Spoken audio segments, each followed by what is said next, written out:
Hi friends, welcome to Telugu cricket chat. వన్డేల్లో జడేజా కథ ముగిసినట్టేనా? ఇక జడేజాకి ప్రత్యామ్నాయంగా ఆ ఆల్రౌండర్ వచ్చేసినట్టేనా?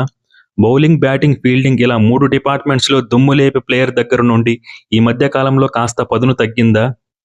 జడేజా అనగానే వన్డే ఫార్మాట్లో మనకు గుర్తొచ్చేది 2019 వరల్డ్ కప్ సెమీఫైనల్లో కొట్టిన 77 పరుగులు. ఆ రోజు కనుక జడేజా ఆ మ్యాచ్లో రన్ చేజ్ని ఫినిష్ చేసి కనుక ఉంటే అది వరల్డ్ కప్ చరిత్రలో ఒక అత్యద్భుతమైన ఇన్నింగ్స్గా క్రికెట్ చరిత్రలో సువర్ణ అక్షరాలతో లిఖించేవారు. స్టిల్ ఇప్పటికీ అది ఒక అద్భుతమైన ఇన్నింగ్సే. అయితే ఇప్పుడు జడేజా ప్రస్తావన ఎందుకు వచ్చిందంటే, మనకు అందుతున్న సమాచారం ప్రకారం 2025 ఛాంపియన్స్ ట్రోఫీలో జడేజాని కన్సిడర్ చేయడం లేదట. తన స్థానంలో అక్షర్ పటేల్ని స్క్వాడ్లోకి తీసుకోవాలని బీసీసీఐ భావిస్తుందట. అక్షర్ పటేల్ కూడా సేమ్ జడేజా లాగే సిమిలర్ స్కిల్ సెట్ ఉన్న లెగ్ స్పిన్నర్. బ్యాటింగ్ కూడా అద్భుతంగా చేయగలడు. ఈ మధ్య కాలంలో జడేజాతో పోలిస్తే అక్షర్ పటేల్ మంచి ఫామ్లో ఉన్నాడు.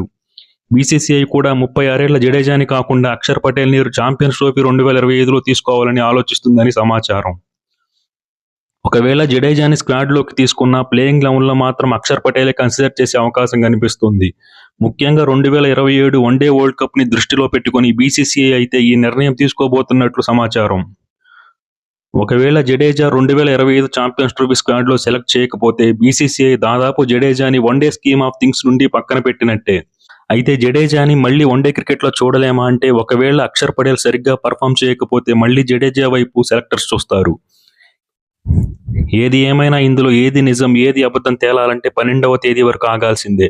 ఆ రోజే బీసీసీఐ ఛాంపియన్స్ ట్రోఫీ అఫీషియల్ స్క్వాడ్ని రిలీజ్ చేయబోతుంది.